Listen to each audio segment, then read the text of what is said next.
ভাবির মুখের ঘোমটা তুলতেই আমি 1000 ভোল্টেজের শক খেলাম।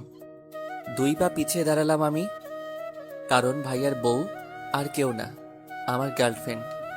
এটা নিজেকে বিশ্বাস করতে পারতেছি না। কি করে হতে পারে এটা? সাথী এমনটা করতে পারলো আমার সাথে? আমি দেশে না থাকায় এটা হয়ে গেল। না, এটা হতে পারে না।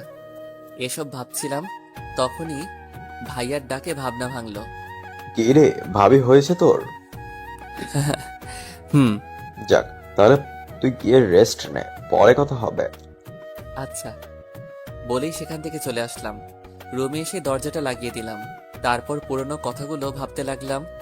চলুন আসল পরিচয় দিয়ে নেই। আমার নাম আনোয়ার হুসাইন, বাসা মেহেরপুর জেলা, থানা মুজিবনগর। আমি আপু আব্বু আম্মুকে নিয়ে আমাদের হ্যাপি ফ্যামিলি। আমাদের নিজেদের বিজনেস আছে, যেটা ভাইয়ার আব্বু মিলে সামলাই। তাই আমাকে কোম্পানি নিয়ে চিন্তা করতে হয় না। আমি পড়ালেখা শেষ করে একটা প্রাইভেট কোম্পানিতে চাকরি করি। বিন্দাস লাইফ। আমার একটা বড় ভাই আছে। পরিবারে আমরা 4 জন, সরি 5 জন।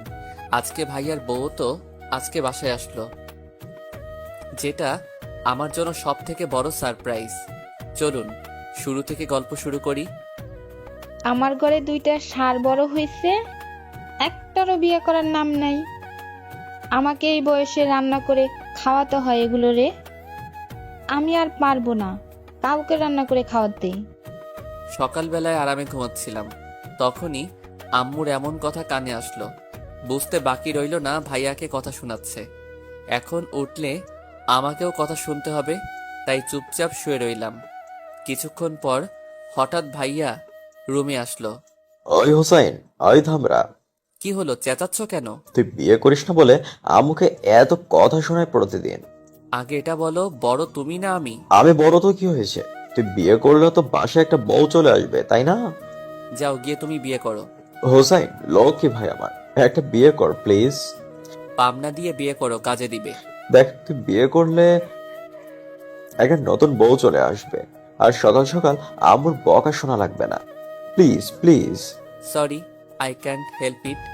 তোরে বলা আর শয়তানকে বলা একই। নিজে বিয়ে করার নামের নাম নাই, আমাকে আসছে বিয়ে করতে বলার জন্য। বিছানা থেকে উঠে গিয়ে ফ্রেশ হয়ে অফিসের জন্য রেডি হয়ে নিলাম। রেডি হয়ে নিচে চলে আসলাম। এসে দেখি ভাইয়া আর আব্বু নাস্তার টেবিলে গালে হাত দিয়ে বসে আছে। আম্মু সোফায় বসে বসে রাগী মুখ নিয়ে টিভি দেখতেছে। আব্বু হাতের ইশারায় বোঝালো আম্মু রেগে আছে। আমার কলিজার আম্মুটা কই রে? আম্মু একবার আমার দিকে তাকিয়ে আবার টিভি দেখায় মনোযোগ দিল। আম্মু নাস্তা দাও, অফিসে যেতে হবে। অর্ডার করবি না, যা গিয়ে বিয়ে করে নে, নিজের বউকে অর্ডার দে। আমি এই বয়সে তোদের মতো ষাঁড়দের আর রান্না করে খাওয়াতে পারবো না। বিয়ে করে ফেললে তোমার চাকরি তো চলে যাবে, তখন আবার আমাকে বা ভাইয়া দোষ দিতে পারবে না। মানে আমার আবার কিসের চাকরি? এই যে আমাদের 3 জনকে রান্না করে খাওয়ানোর চাকরিটা, বিয়ে করে বউ নিয়ে আসলে তোমার চাকরি তো চলে যাবে। লাগবে না আমার এমন চাকরি। ওকে, তাহলে ভাইয়াকে বিয়ে করিয়ে নেই, তারপর তোমাকে বৃদ্ধাশ্রমে দিয়ে আসবো। কারণ ভাইয়া বিয়ে করে ফেললে তোমাকে দিয়ে আর কি কাজ বলো? কি বললি তুই? হুম, যদি আব্বু তোমাকে রাখতে চায় তাহলে থাকতে পারো, না হলে তোমার আর কি কাজ আছে বলো? আব্বু তুমি কি বলো? এই বয়সে বউ দিয়ে কি করব? তবে তোদের বিয়ের পর যদি আমার বৌমাদের রান্নার যদি কোনো হেল্পার লাগে, তাহলে তোর মাকে চাকরিটা দিয়ে দিস। ওকে, তখন ভেবে দেখবো। আম্মু তুমি কোনটা বলো? বিয়ে করে নে, তারপর বলবি। ওকে, তাহলে আমি এখন যাই বলেই বেরিয়ে আসতে লাগলাম। হোসাইন, রাখো, আমিও আসতেছি। আমাকে ঘূর্ণিঝড়ের হাতে ফেলে চলে যাচ্ছিস তোরা? রাখ, আমিও আসতেছি। জানি এখন বাসায় থাকলে ঝাঁটার পিঠা খেতে হবে, তাই ঝড় আসার আগে চলে আসলাম। সোজা চলে গেলাম অফিসে, গিয়ে কাজ করতে লাগলাম।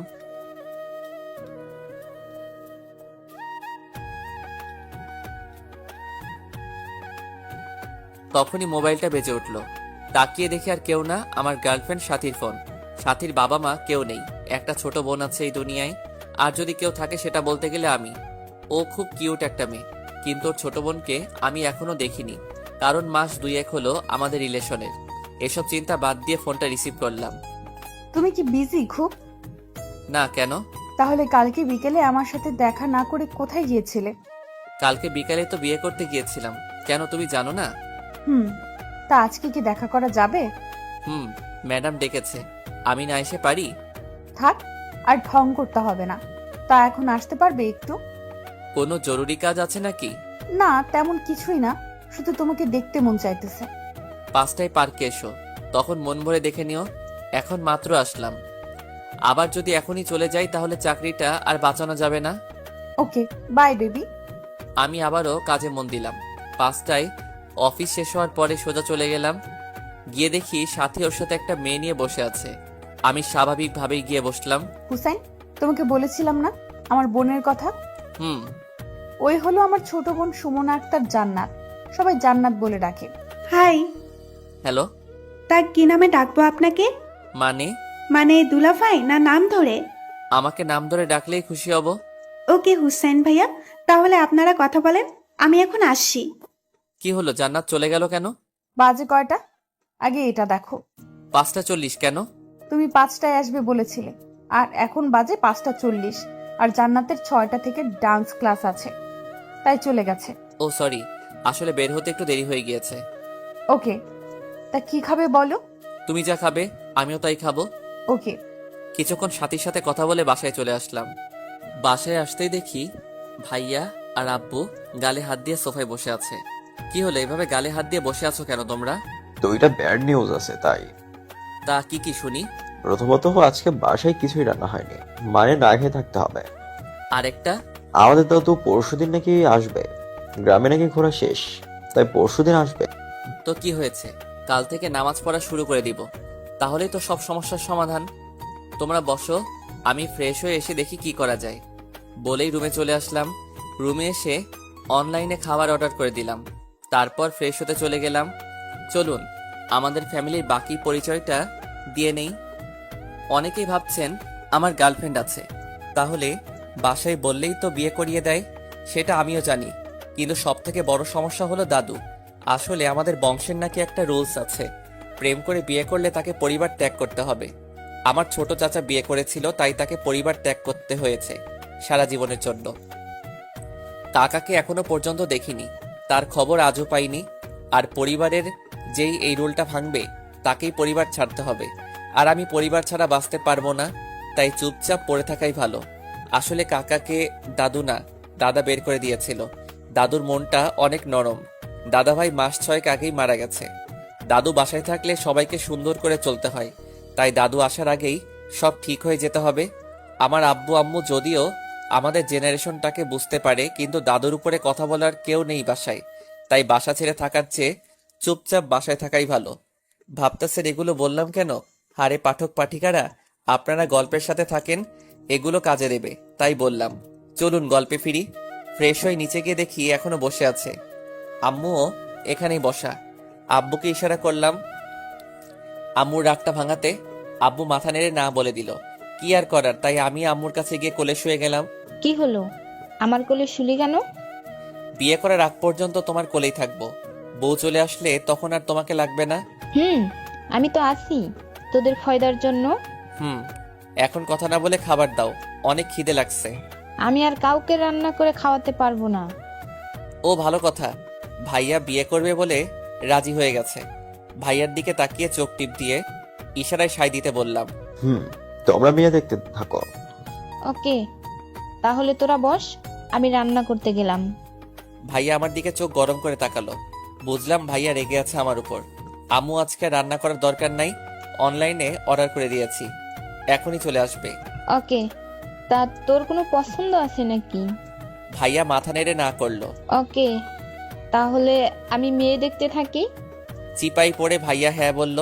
তারপর খাওয়া দাওয়া করে রুমে চলে গেলাম। কিছুক্ষণ পর ভাইয়া আসলো রুমে। ওই, তুই আমার নাম নিতে গেলি কেন? এখন তুই সত্যি ধরে বিয়ে করে দেয়? আম্মু মেয়ে দেখতে থাকো আর আমি বিয়ে ভাঙতে থাকবো। কিভাবে? সেটা তোমার না জানলেও চলবে, এখন যাও গিয়ে ঘুমিয়ে পড়ো। ওকে বলেই বেরিয়ে গেল। তারপর ঘুমিয়ে গেলাম আরামে। এভাবে কিছুদিন চলে গেল। আম্মু ভাইয়ার জন্য মেয়ে দেখে আর আমি সেটাতে কাটি করে ভেঙে দেই। এভাবে চলছিল দিনগুলো। তখনই হঠাৎ একদিন অফিসে বসে কাজ করছিলাম, তখনই দারোয়ান এসে বলে গেল কোম্পানির এমডি স্যার ডাকতেছে।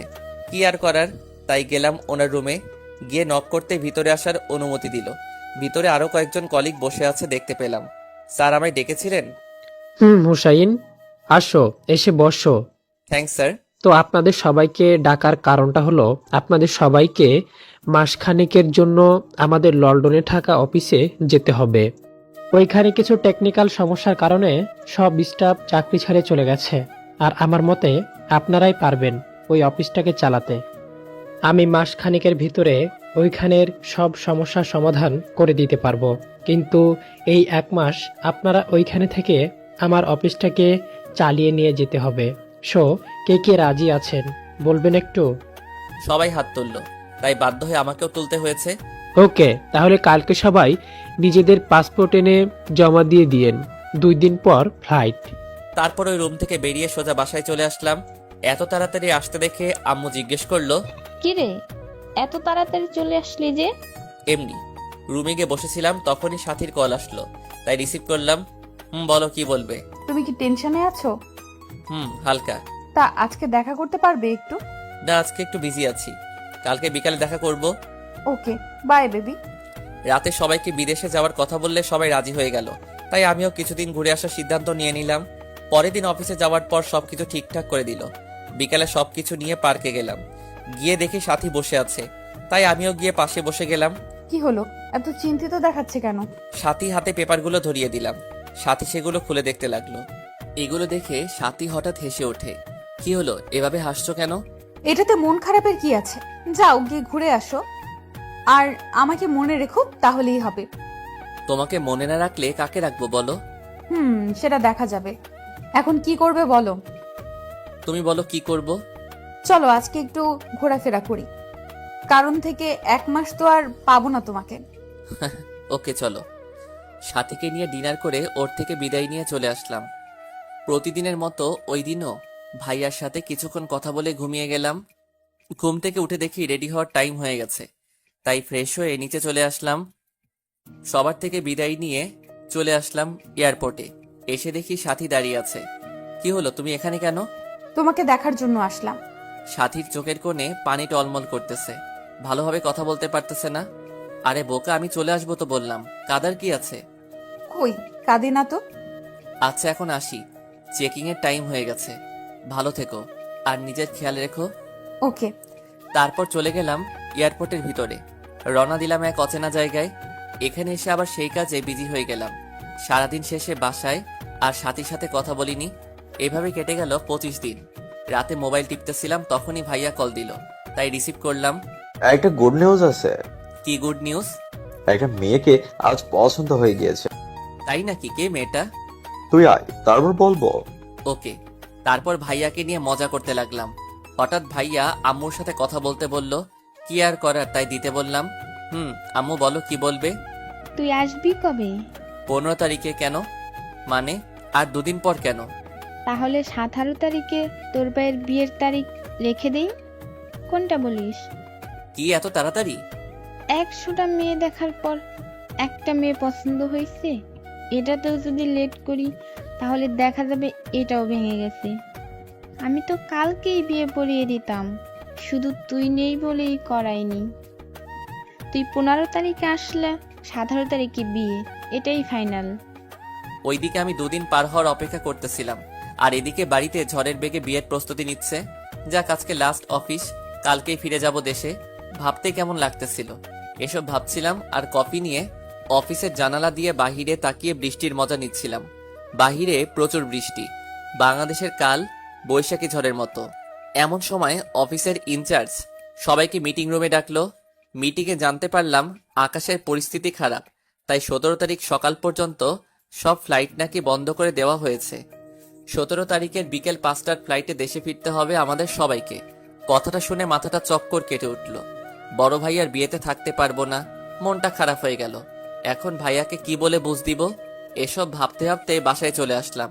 ফ্রেশ হয়ে টিভি দেখতেছিলাম, তখনই আম্মু কল দিল।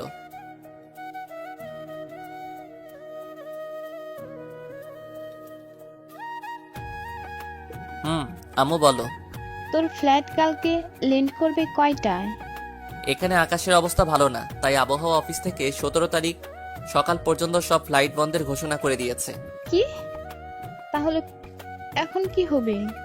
কি আবার হবে? 17 তারিখের বিকেলের ফ্লাইটে আসতেছি। তোমরা তোমাদের কাজ করে যাও। তারপর অনেক কষ্টে সবাইকে মানালাম, কারণ বিয়েতে সবাইকে ইনভাইট করা হয়ে গেছে। এখন ডেট পিছিয়ে দেওয়া অসম্ভব, তাই তারিখ অনুযায়ী বিয়ে হবে বলে দিলাম। সাথীকেও কথাটা জানিয়ে দিলাম। তারপর দিলাম একটা আরামের ঘুম। 17 তারিখে বিকালে ত্যাগ করলাম বিদেশের মাটি। দেশে গিয়ে চেকিং করাতে করাতে প্রায় রাত 12টা বেজে গেছে। তারপর সোজা বাসায় চলে আসলাম। বাসায় এসে দেখি বাসাটা অনেক সুন্দর করে সাজানো, অনেক মেহমানও এসেছে। ভিতরে গিয়ে সবার খবর নিলাম। ভাইয়া এসে আমাকে জড়িয়ে ধরলো। চল, তোর ভাবিকে দেখবি? অনেক রাত হয়ে গেছে, কাল সকালে পরিচয় হয়ে যাব না হয়। চুপ, আয়, তোর মতামত জানবো বলে বসে আছি। কেন? আম্মু আর দাদু বলছে তোর বউ পছন্দ হবে না, এটা নিয়ে বাজি লেগে বসে আছি।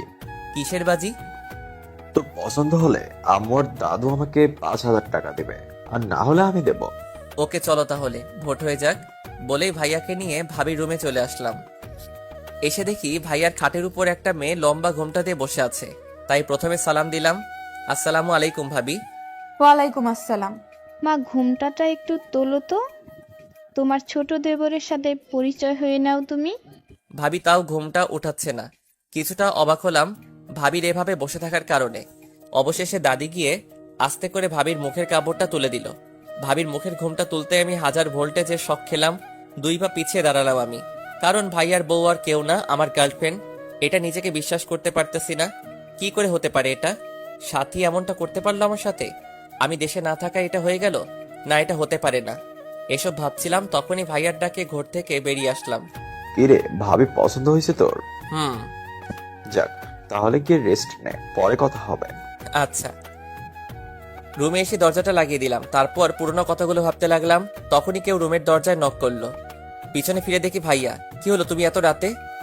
আর বলিস না, ওদের নাকি এখনো বউ দেখা শেষ হচ্ছে না। আমারও ঘুম আসছে না। তুই এতদিন পর আসছিস, তাই ভাবলাম একটু ছাদে গিয়ে গল্প করি। আয় চল, বলে ভাইয়া নিয়ে ছাদে গেলাম। ছাদে দাঁড়িয়ে দাঁড়িয়ে আমি সাথীর কথা ভাবছিলাম, তখনই ভাইয়া বলে উঠলো, আচ্ছা, এবার তো তোর বিয়ের পালা, তা বিয়েটা কবে করবি? করব, মনের মতো মেয়ে পেয়ে গেলে। তাই নাকি? তা তুমি এই মেয়েকে পেলি কোথায়? তোকে একটা কথা বলবো, সেটা আবার যেন তুই দাদুকে শুনিস না। বলবো না, বল।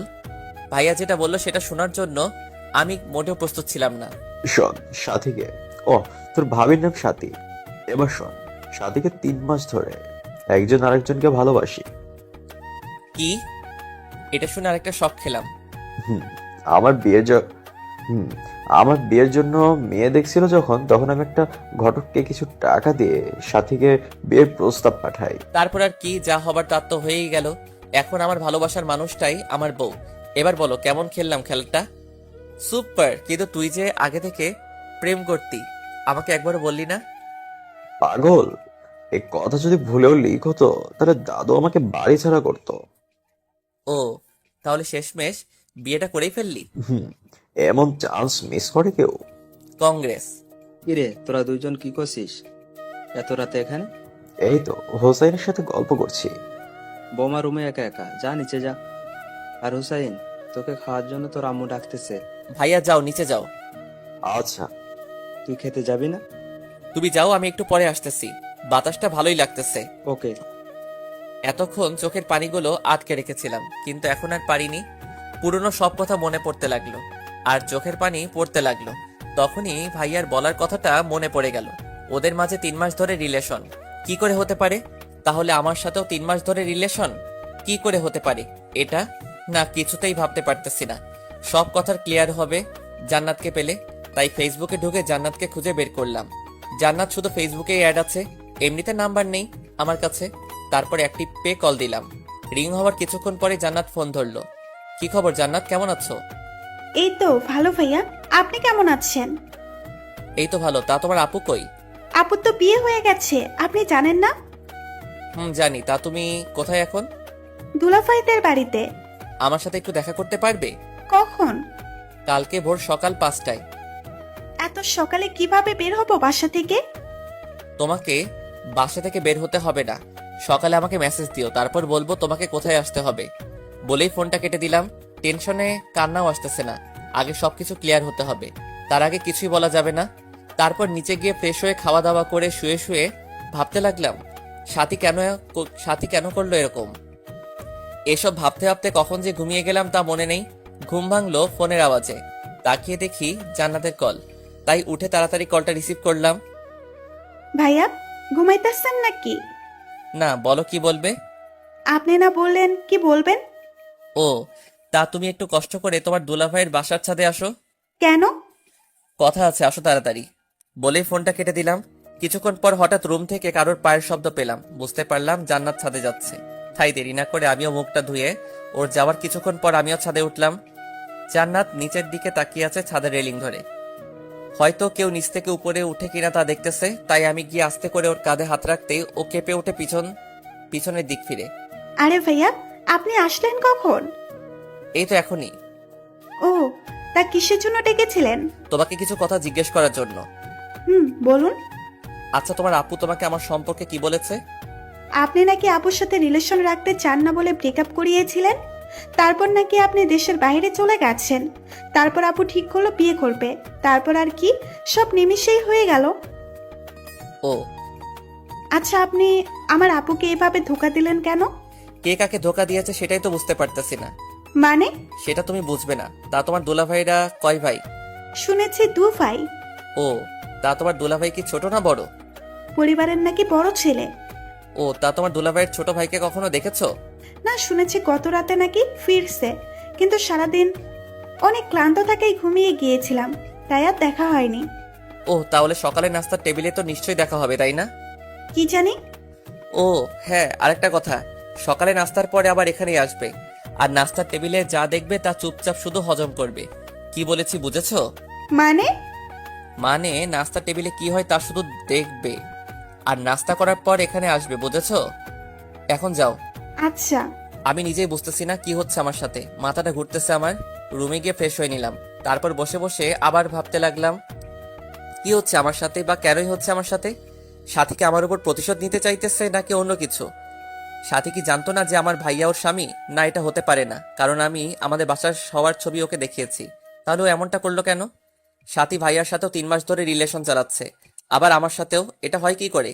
এসব চিন্তা করতে করতে কখন সে নাস্তার সময় হয়ে গেল তা নিজেও জানি না। হঠাৎ আম্মুর ডাকে ঘোর কাটলো আমার। তাকিয়ে দেখে আম্মু দরজার সামনে দাঁড়িয়ে। কিরে, তুই এভাবে মন মরা হয়ে বসে বসে কি ভাবছিস?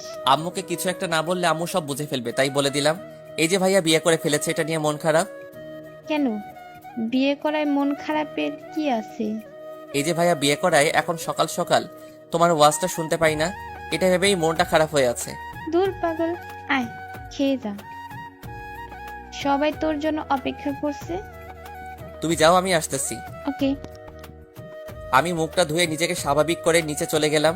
নিচে এসে দেখি সবাই নাস্তার টেবিলে বসে গল্প করতেছে, আর সাথে কিচেনে আমুর সাথে।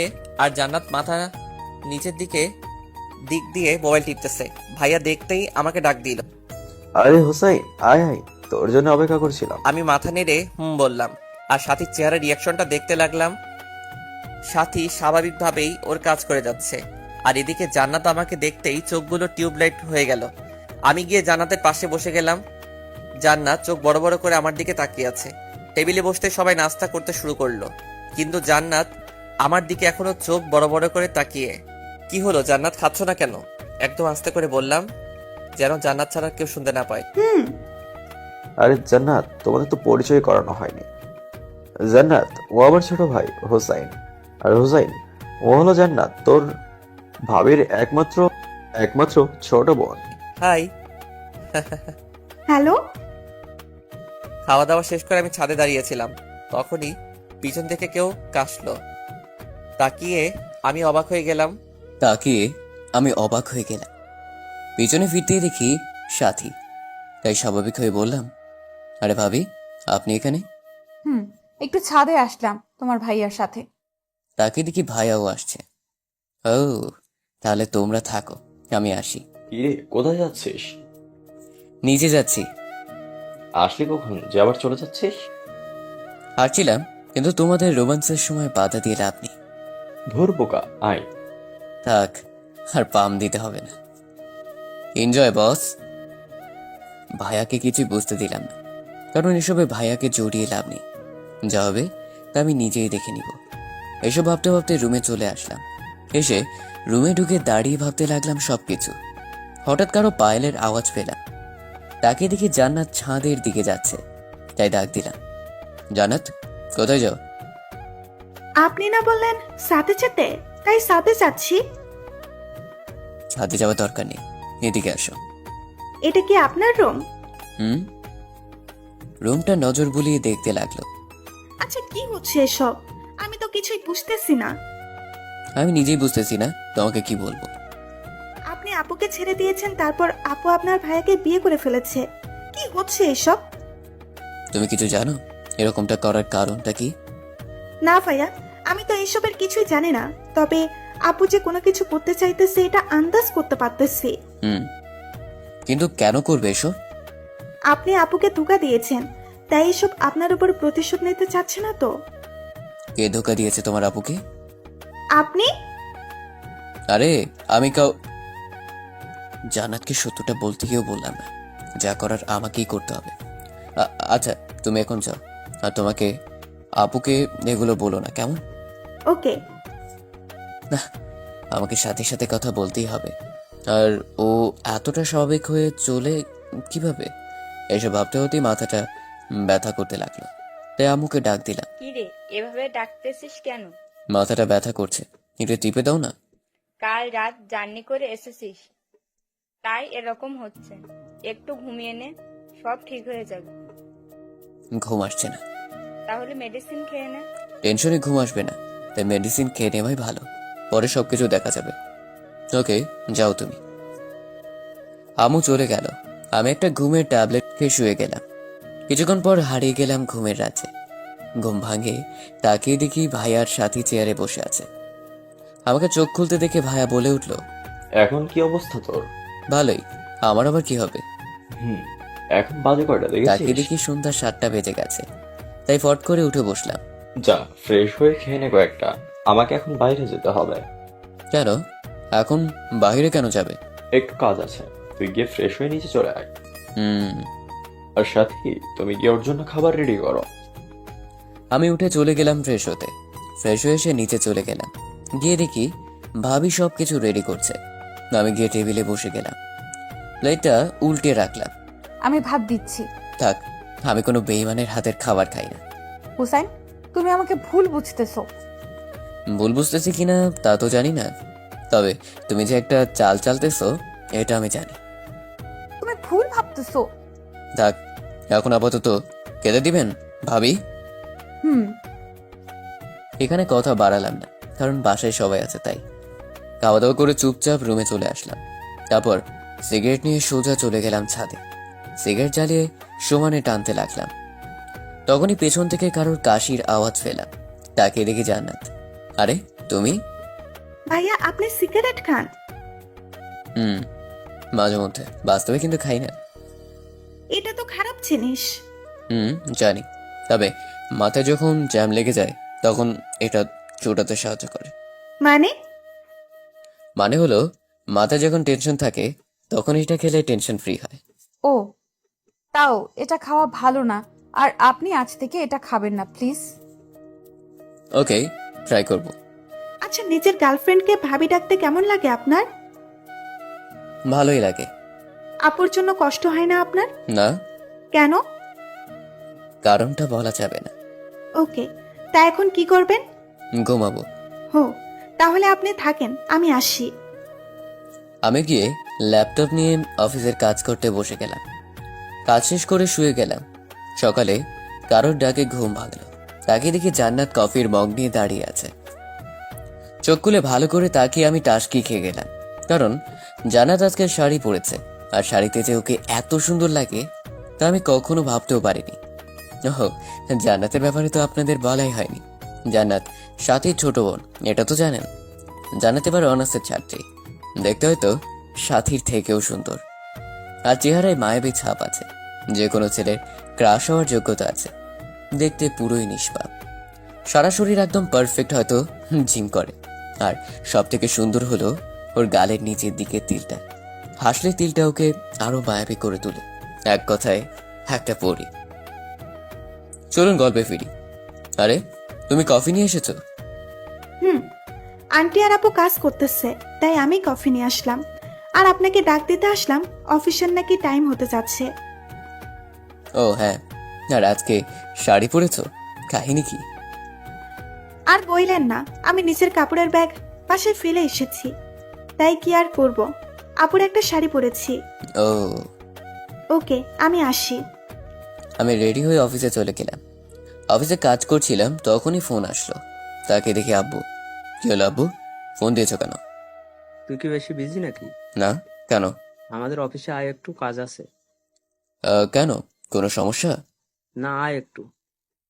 যাক, কি আর করার। তাই গেলাম অফিসে। গিয়ে ভিতরে ঢুকে অবাক হয়ে গেলাম। ভাবি, ভাই আর আব্বু অফিসে এসে বসে আছে, আর আমাদের অফিসটাও ভালো করে সাজানো হয়েছে।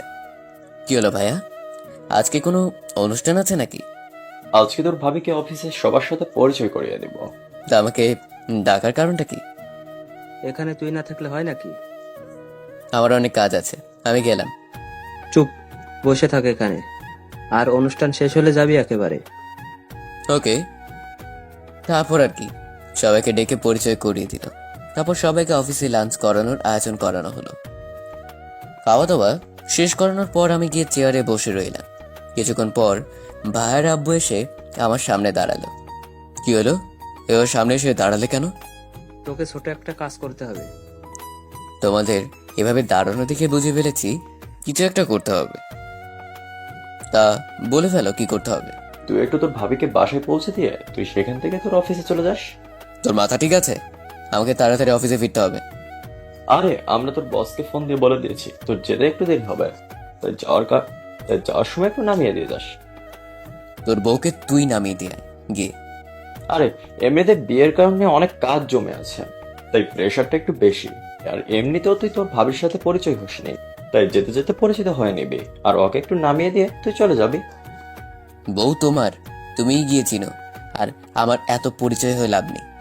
পরিচয় হওয়া লাগবে না তোর, সাথীকে বাসায় নামিয়ে দিয়ে যাস, তাহলেই হবে। ওকে, এই একটা চান্স সাথীর সাথে সরাসরি কথা বলার, তাই রাজি হয়ে গেলাম। আমি নিচে গিয়ে গাড়িতে বসেছিলাম। কিছুক্ষণ পর ভাবেও গাড়িতে এসে বসলো। তারপর গাড়ি চালাতে লাগলাম। আর কোথায় থেকে শুরু করব ভাবছি। তা বিবাহিত জীবন কেমন লাগছে? ভালোই। আমার কিছু প্রশ্নের উত্তর দিবে? বলো, কি জানতে চাও? গাড়িটা একটা সাইড করে রাখলাম। আচ্ছা, তুমি এই বিয়েটা কেন করলে, তাও আবার আমার ভাইয়াকে? হুসেন, আমি জানতাম না যে ও তোমার ভাই। কেন, আমি তোমাকে আমার ফ্যামিলি ফটো দেখাইনি? আর তুমি তো আমার ভাইয়াকে আগেও দেখেছো, আমরা যে ব্যাচেলার পার্টিটা দিয়েছিলাম, তখন সবার সাথেই তো ভাইয়ের পরিচয় করিয়ে দিয়েছিলাম। আর ওখানে তো তুমিও ছিলে, তাই না? কিন্তু তখনকার কথা তো মনে ছিল না, আর বিয়েটা হঠাৎ করে হয়ে যাওয়ায় এত কিছু ভাবার সময় পাই নাই। বিয়েটা তাড়াতাড়ি হয়ে গেছে? কয়েকদিনে কি হয়ে গেল আমি কিছুই বুঝতে পারিনি। ও, তা তুমি আমাকে তো বলতে পারতে। এমনকি বিয়ের আগের দিন রাতেও আমি তোমার সাথে কথা বলেছি, তাই না? আমি তোমাকে কিভাবে বলবো এটা নিয়ে অনেক টেনশনে ছিলাম। ও, তুমি আমাকে কথাটা বলতে পারছিলে না, বা কি কথাটাই না শোনালে? দেখো, আমি না চাইতেও সবকিছু হয়ে গেছে। আমি কিছুই জানতাম না, বিশ্বাস করো। বিশ্বাস? তাও তোমাকে? অসম্ভব। হুসেন, আমি চেয়েছিলাম তোমাকে, কিন্তু আমি পারিনি। সাথে প্লিজ এসব মিথ্যা কথা বলা বন্ধ করো। আমি মিথ্যা বলতেছি এটা তোমার কেন মনে হলো? কারণ আমি সবই জানি সাথী, সো আমাকে মিথ্যা বলে লাভ নেই। মানে? আচ্ছা, আমাকে কিছু প্রশ্নের উত্তর দিবে সাথী, প্লিজ? বলো। আচ্ছা, তুমি ভাইয়াকে বিয়েটা করতে না করলে না কেন? বললে না কেন তুমি অন্য কাউকে ভালোবাসো? আমি বলতে চেয়েছিলাম, কিন্তু পারিনি তখন। বিশ্বাস করো আমাকে হুসাইন। বলতে পারোনি কেন সেটাই তো জানতে চাইছি। আমি নিজেও জানি না তখন কেন যে বলতে পারিনি। দেখো সাথী, অনেক মিথ্যে বলেছো, আর বলো না প্লিজ। এখন তো সত্যিটা বলো প্লিজ। কিসের সত্যি বলবো? তুমি কেন করেছো এসব, আর আমাদের ভাইদের সাথেই কেন করছো? আমি আবার কি করলাম? হায় রে, ভোলা চেহারা জানো না কি করেছো? না, আমাকে বলে দিতে হবে। বলো, আমি শুনি। আচ্ছা, তোমাদের বিয়ের দিন রাতে আমি ভাইয়ের সাথে কথা বলেছিলাম, তখন ভাই আমাকে বলেছিল তোমাদের নাকি লাভ ম্যারেজ। সাথী মাথাটা নামিয়ে ফেললো, কি যেন ভাবতে লাগলো। তুমি ভাইয়ের সাথেও রিলেশন করেছো, আবার আমার সাথেও। প্লিজ একটু বলবে কেন এসব করেছো? কি দোষ ছিল আমার যেভাবে ঠকালে? আর কি মজা পেলে এটা করে? কেন খেলেছিলে আমার মনটা নিয়ে? তুমি একবার বললেও না বিয়েটা করে ফেললে। তা আবার আমার ভাইকে কি এমন কারণ যার জন্য তুমি এমনটা করছো? কেন করছো এসব? কি লাভ হবে তোমার বলবে একটু? লাভ নেই এখানে, তবে আমার মনের জ্বালাটা মিটবে। মানে? তোকে তো আমি বোকা মনে করেছিলাম, কিন্তু তুই তো দেখি মহা চালাক। আমার সবকিছু 2 দিনেই বের করে ফেলেছিস। আমি চেয়েছিলাম কেউ জানার আগে তোদেরকে ফকির বানিয়ে ছেড়ে দেব, কিন্তু আফসোস তুই জেনে গেলি। মানে কি সাথী? আর তুমি আমাকে তুই বা তোকারি করছো কেন? আর কে তুমি? আমাদের ফকির বানাতে চাইছো? ও সরি, আমি আগে আমার পরিচয়টা দিয়ে নেই। আমি সাথী সরকার, পিতা ফারহান সরকার। আর আমি এতিম না, আমার বাবা মা আছে। মানে তুমি আমার ছোট চাচার মেয়ে? আমি তোমার ছোট চাচার মেয়ে। তাহলে তো ভালোই। তা তুমি আমাদের ক্ষতি করতে চাইছো কেন? কারণ তোরা আমাদের অনেক বড় ক্ষতি করছিস, তাই আমি তোদের সবাইকে রাস্তায় আনবো। আমরা তোমাদের কি ক্ষতি করেছি? কি ক্ষতি করনি তাই বলো। ছোট থেকে আমরা দাদা দাদুর আদর পাইনি, আর সব থেকে বড় কথা হলো আমার আব্বু আম্মুকে তোমরা সবাই মিলে অপমান করে বাসা থেকে বের করে দিয়েছো। দেখো, তখন তো আর আমরা ছিলাম না। আর যা করেছে দাদা করেছে, এটা আমাদের কি করার আছে? তোমাদের বংশের নাকি একটা রীতি আছে, প্রেম করলে বাসা থেকে বের করে দেয়। আর আমার বাবা প্রেম করে বিয়ে করেছিল, তাই ওনাকে বাবা মা থাকতেও এতিম হয়ে চলতে হয়েছে। বাবাকে আমি এখনো কাঁদতে দেখি, তাই আমি ঠিক করেছি তোদের পরিবারকে আমি রাস্তায় নামাবো। কেন? তোদের বংশের নাম আমি মাটিতে মিশিয়ে দেব, আর কোনো বাবাকে কাঁদতে দিব না। দেখো, এসবের পিছনে তো আমাদের তো হাত নেই। এই দাদার শাস্তি তুমি আমাদের দিচ্ছ কেন? তোদের রাস্তায় দেখলেই আমার শান্তি হবে। কিন্তু আমি তো তা করতে দিব না। তুই শুধু চুপচাপ দেখবি, কিন্তু কিছুই বলতে পারবি না। আমি সেই ব্যবস্থাও করব। আমি যদি আজকে বাসার সবাইকে তোমার আসল চেহারাটা ধরিয়ে দেই? পারবি না, কারণ তুই জানিস যে এটা করলে সবাই আমাকে বাসা থেকে বের করে দিবে। আর তোর ভাই আমাকে যেই পরিমাণ ভালোবাসে, সেও চলে আসবে আমার সাথে সবকিছু ভুলে। তাও ঠিক। তা ভাইয়াকে বল দিলে? তাও সে আমাকে ভালোবাসবে, কারণ আমি ওর চোখে ভালোবাসার সাগর দেখি। বাহ, মাস্টার প্ল্যানিং করেই আসছো তুমি। ভাইয়াকে এমন ভাবে ফাঁসিয়েছো যে ছাড়ানো সম্ভবই না।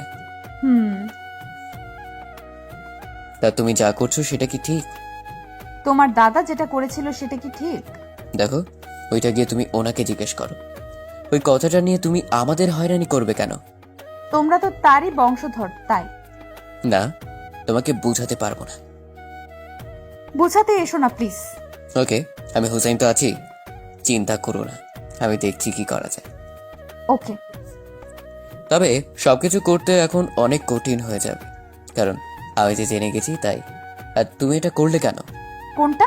এই যে আমার সাথেও রিলেশন করলে, আমার ভাইয়ের সাথেও রিলেশন করলে, এটা কারণটা জানতে পারি? আসলে আমি দেখতে চেয়েছিলাম কে বেশি ইমোশনাল প্রেম নিয়ে, কে আমার জন্য নিজেকে কোরবানি দিতে পারে, আর সেটাতে তোমার ভাইয়া সিলেক্ট হয়েছে। ও, তা এত ভালোবাসা পেয়েও সেটার অবমাননা করবে? না, তোমাদের সবার সাথে আমার স্বামীকে টানছো কেন?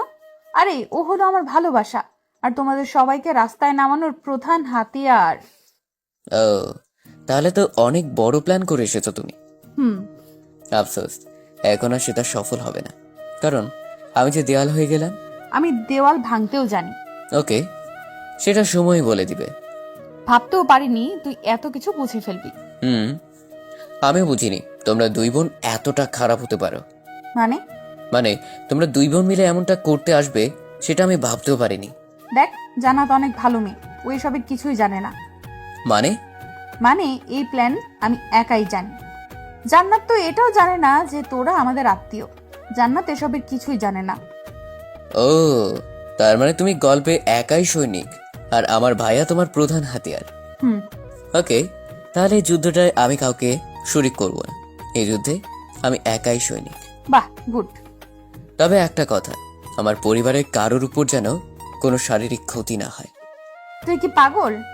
আমি কি এখানে মানুষ মারতে এসেছি নাকি? তাও ঠিক, কিন্তু যদি হয় তখন আমার ভিতরের ভিলেনটাকে দেখতে পাবে বলে দিলাম। আরে ধুর, আমি মারবো না তো, শুধু রাস্তায় নামাবো, কারণ ওদের সব অহংকার আমি মাটিতে মিশিয়ে দিব। ওকে, তোমার প্ল্যানগুলো ভালোভাবে হলেই ভালো হয়। আসার সময় একটাও কথা বললাম না। বাসায় এসে ভাবিকে নামিয়ে দিয়ে আমি সোজা চলে গেলাম অফিসে। সারাদিন কাজ শেষ করে বাসায় এসে ঢুকতেই দেখি সাথী বসে বসে দাদুর সাথে গল্প করছে। মনে মনে ভাবলাম, কি অভিনয় না এটা করতে পারে এই মেয়েটা। এইসব ভাবতে ভাবতেই রুমে চলে গেলাম। রুমে এসে বসে বসে ভাবতে লাগলাম, বাসার কাউকে এটা নিয়ে জানানো যাবে না, তাহলে ভাইয়ের উপরে প্রেশারটা যাবে। এমন আছে দাদু বাসা থেকে বেরও করে দিতে পারে, তাই এটাতে কাউকে কিছু না বলে যা করার আমাকেই করতে হবে। কি করা যায় এটা নিয়ে আমাকে চিন্তা করতে লাগলাম। এটা নিয়ে চিন্তা করছিলাম তখনই জান্নাত হুট করে রুমে চলে আসলো। ভাইয়া, আপনার কফি। থ্যাঙ্কস বলে ওর হাত থেকে মগটা নিয়ে নিলাম। জান্নাতকে দেখে মনে হলো ও আমার অনেক কাজে আসবে। আপাতত কিছু ইনফরমেশন বের করতে হবে। জান্নাত, তোমার কি কোনো কাজ আছে নাকি এখন? না, কেন? তাহলে বসো, একটু গল্প করা যাক। বলেন, কি বলবেন? আমি যে ওই সময় কফি খাই, এটা তোমাকে কে বললো? আপু দিয়ে যেতে বললো, তাই দিতে আসলাম। ও, তা তোমাকে তো আজকে পরীদের মতো লাগছে, তা কি তুমি জানো? কি যে বলেন ভাইয়া। শাড়িতে তোমাকে একদম পরীদের মতো লাগছে। কেন জানি এখন তোমাকে দেখতেই মন চাইছে। থাকেন, আমি গেলাম। জান্নাতের মুখ লজ্জায় লাল হয়ে গেল।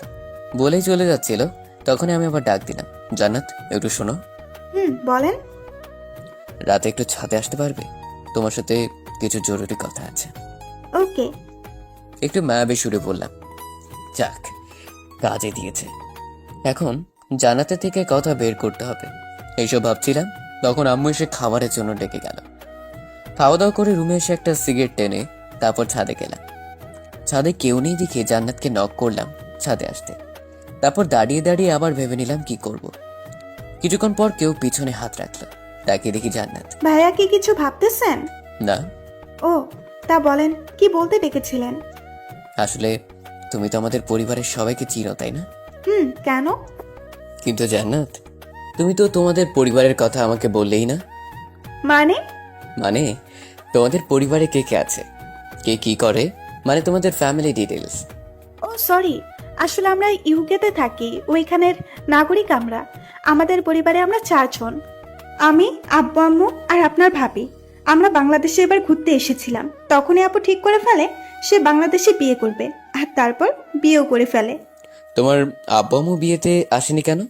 আসলে ইদানিং ব্যবসায় অনেক সমস্যা হচ্ছে, তাই আপু এখন বাসার কাউকেই জানায়নি যে সে বিয়ে করতেছে। ব্যবসার সব সমস্যা মিটে গেল আপু আম্মুকে জানিয়ে দেবে, আর আপাতত আমাকেও বলতে না করেছে। ও, তা তোমার আব্বুর নাম কি? ফাহাদ সরকার। কেন? না, এমনি। আসলে আমি তো কখনো জানতাম না তোমাদের ব্যাপারে, তাই আজকে একটু জেনে নিলাম আর কি। ও, আচ্ছা, তোমাদের কোম্পানির নাম কি? Group of company. ও ভালো। তো তুমি কি ইউকেতেই ফিরে যাবে নাকি? না, আপাতত দেশেই আছি। আব্বু আম্মু আসলে ওনাদের সাথে দেশে ফিরবো। ও, তাহলে তো ভালোই। আচ্ছা, তা আপনি এখন কি করবেন? কি করবো মানে? সাথী জান্নাতকে সব বলে দেয়নি তো? মানে এখন কি সিঙ্গেল থাকবেন নাকি মিঙ্গেল হবেন, কোনটা? ও, হাফ ছেড়ে বাঁচলাম। কি করবেন এখন? তোমার মতো একটা মেয়ে পেলে আবার মিঙ্গেল হয়ে যাব। ওকে, খোদা যেন আপনার আশাটা পূরণ করে। তারপর আরো কিছুক্ষণ জান্নাতের সাথে কথা বলে নিচে চলে আসলাম। রুমে এসে ফ্রেশ হয়ে শুয়ে শুয়ে কি করা যায় এটা ভাবতে লাগলাম। অনেক ভেবেচিন্তে একটা উপায় মাথায় আসলো। তারপর মনে মনে হাসতে লাগলাম। সাথী, তুমি যা করতে চাইছো আমি তোমাকে তার 4 গুণ ফিরিয়ে দেব। এইসব ভাবতে ভাবতেই ঘুমিয়ে গেলাম, কারণ কাল সকাল থেকে অনেক কাজ আছে। সকালে আম্মুর ডাকে ঘুম ভাঙলো, তাকে দেখি সকাল 6টা বাজে। কি হলো, এত সকালে ডাকলে কেন? তোর ফোন বাজতেছে। ও দাও বলেই ফোনটা ধরলাম। অফিসের বস ফোন দিয়েছিল, জরুরি অফিসে যেতে হবে। কি সমস্যা নাকি হয়েছে ডিলারদের সাথে। কি আর করার, তাই উঠে ফ্রেশ হয়ে চলে গেলাম অফিসে। সারাদিন অফিসের ঝামেলা শেষ করে বাসায় আসলাম। তারপর বসে বসে গান শুনছিলাম। তখনই মনে পড়লো তৌফিকের কথা। তৌফিক ইউকেতেই থাকে, আরও অনেক বড় একটা কোম্পানির ম্যানেজার। তাই যা করার ওকে দিয়েই করাতে হবে। তাই ফোনটা বের করে ফোন দিলাম ওকে। একবার রিং হওয়ার পর ফোনটা ধরলো। কিরে মামা, কি খবর? ভালো। তোর কি খবর? কি আর অবস্থা, চলতেছে দিন। শোন, তোকে একটা কাজে ফোন দিয়েছিলাম। কি কাজ? তোকে আমার কিছু ইনফরমেশন বের করে দিতে হবে। কিরকম ইনফরমেশন? একজন লোকের সব ইনফরমেশন বের করে দিতে হবে, এমনি কি তার সম্পত্তিগুলো কার কার নামে আছে সেগুলো পর্যন্ত। কি বলিস মামা, এটা তো অনেক বড় বিপজ্জনক কাজ। তুই পারবি কি না সেটা বল। দেখ হুসাইন, এটা বাংলাদেশ না যে ঘুষ দিয়ে বের করে ফেলতে পারবো। এটা ইউকে। যদি কর্তৃপক্ষ জানতে পারে আমি কারো সম্পত্তি লিস্ট দেখছি বা তার ব্যাপারে ইনফরমেশন এসছে, তাহলে আমার জেল হতে পারে। তার মানে তুই পারবি না, তাই তো? দেখ, আমি সেটা বলিনি, তুই লোকের নাম ঠিকানা পাঠা। আমি দেখতেছি আমার সহপাঠীদের সাথে কথা বলে। ওকে, আমি পাঠাচ্ছি, তুই ওদের সাথে কথা বলে আমাকে জানা। ওকে। আমি ইমেইলে ওকে কোম্পানির নাম ঠিকানা সব কিছু দিয়ে দিলাম। গুগল থেকে আরো কিছু ইনফরমেশন নিলাম, এমনকি ফাহাদ কাকুর ছবিটাও পেলাম। সবকিছু ওকে দিয়ে ল্যাপটপ বন্ধ করে খেতে চলে আসলাম। এসে দেখি সবাই বসে গল্প করছে, তাই আমিও গিয়ে বসে গেলাম। সব টেনশন বাদ দিয়ে মজা করতে লাগলাম। হঠাৎ সাথীর দিকে নজর পড়তে দেখি ও কারোর সাথে ফোনে কথা বলছে। হঠাৎ সাথীও আমার দিকে তাকালো। আমি ওর দিকে তাকিয়ে একটা রহস্যময় হাসি দিলাম। ব্যাস, ওর সবকিছু শেষ, মুখটা শুকিয়ে গেল আর কি যেন ভাবতে লাগলো। তারপর আমি আবার ওদের সাথে মজা করতে লাগলাম। তারপর খাওয়া দাওয়া করে একেবারে রুমে আসলাম। ল্যাপটপটা ওপেন করতে দেখি তৌফিক নক করে রেখেছে। হুসাইন, বের করতে কিছুদিন সময় লাগবে। কিরকম? এই 2 সপ্তাহ খানেক। আসলে বুঝেছি তো, এগুলো সময়ের কাজ। আর এদেশে তো ঘুষ নেয় না, আর যারা নেই তারা অনেক সেফলি কাজ করে, তাই কিছু সময় লাগবে। ওকে, কিন্তু যাই করিস একটু তাড়াতাড়ি, আর এই কথাটা যেন কেউ জানতে না পারে। আরে তুই চিন্তা করিস না, এটা জানাজানি হলে আমারই বিপদ হবে। সো তুই নিশ্চিন্তে ঘুমা। ওকে বলে ল্যাপটপ পাশে রেখে ঘুমিয়ে গেলাম। সকালে আম্মুর ডাকে ঘুম ভাঙলো। নাস্তা করে রেডি হতে লাগলাম অফিসে যাওয়ার জন্য। তখনই আম্মু দরজায় নক করলো। কিরে, রেডি হচ্ছিস? কেন? তুই যাওয়ার সময় জান্নাতকে একটু ড্রপ করে দিবি। কেন? জান্নাত কোথায় যাবে আবার? ওর নাকি একটা জরুরি ক্লাস আছে, তাই ওকে আজকে ভার্সিটিতে যেতে হবে। যাও, গিয়ে রেডি থাকতে বলো। ও রেডিই আছে, তুই যাওয়ার সময় ওকে নামিয়ে দিয়ে যাস, তাই হবে। ওকে। রেডি হয়ে নিচে গিয়ে দেখি জান্নাত রেডি হয়ে বসে আছে। ওকে দেখি মাথাটা চক্কর দিয়ে উঠল। তাকে দেখি জান্নাত আজকে অন্য দিনের চেয়ে অনেক সুন্দর হয়ে সেজেছে। চোখে কাজল, মাথার চুলগুলো সুন্দর করে গুছিয়ে রাখা, কপালে টিপটা আরো সুন্দর করে তুলেছে জান্নাতকে। এসব ভাবছিলাম, তখনই জান্নাত চোখের সামনে হালকা করে ওর চুড়ি নাড়া দিল। এতে আমি ভাবনা জগৎ থেকে বাইরে আসলাম। কি হলো, এভাবে আমার দিকে তাকিয়ে আছেন কেন? না, এমনি। চলো, এমনিতে লেট হয়ে যাচ্ছে। চলেন। তারপর দুজনে গাড়িতে এসে বসলাম। তারপর গাড়ি চালাতে লাগলাম আপন গতিতে। শুনলাম আজকে নাকি আপনার ইম্পর্টেন্ট ক্লাস আছে। আচ্ছা, তোমাকে একটা পার্সোনাল প্রশ্ন করি। বলেন। তোমার কি কোনো বিএফ আছে? ভাইয়া, এই দেশে আমরা মাত্র 4 মাস এসেছি, সো এখানে বিএফ থাকা অসম্ভব। তাহলে আজকে কিসের ক্লাস করতে যাচ্ছ? মানে যে মেয়েদের বিএফ থাকে না তাদের তো সাধারণত ইম্পর্টেন্ট ক্লাস থাকে না, তো তোমার আবার কি ক্লাস আছে? ও আসলে আজকে যাওয়ার কারণটা হলো এতদিন যে ক্লাসগুলো মিস করেছি সেইগুলো নোট করতে আনবো, আর সামনে তো এক্সাম, তাই সেটার চার্ট নিতে যাব। বিশ্বাস হচ্ছে না কেন জানি আমার। কেন? মানলাম ক্লাস করতে যাচ্ছেন, তাহলে এত সেজে গুজে কেন? তা একটা মডার্ন মেয়ে হয়ে কপালে টিপ, এটা হজম হচ্ছে না। আসলে একটা মেয়েকে দেখে ভালো লাগলো, তাই আজকে আপুর টিপটা পেয়ে শখ করে একটা লাগিয়ে নিলাম। ও, তা এটা তো বাসাতেও লাগাতে পারতেন, ভার্সিটিতে পড়ে যাচ্ছেন কেন? এমনি দেখি সবাই কি কমেন্ট করে। ও গুড। তা হঠাৎ করে এমন পরিবর্তন করলে মেনে নিতে কষ্ট হয়, সো এসব করার আগে একবার জানাবেন প্লিজ। ওকে, সামনে গিয়ে ডানা রাখেন। ওকে। আপনি কি এটাতে ভর্তি হয়েছেন? কেন? এটাতে আমি স্টাডি করেছি। তাই নাকি? তাহলে তো আমার আর সমস্যা নাই। মানে এখন থেকে কোনো সমস্যা হলে আপনি তো আছেনই। আসেন আমার সাথে বলে আমি ওর সাথে গাড়ি থেকে নামলাম।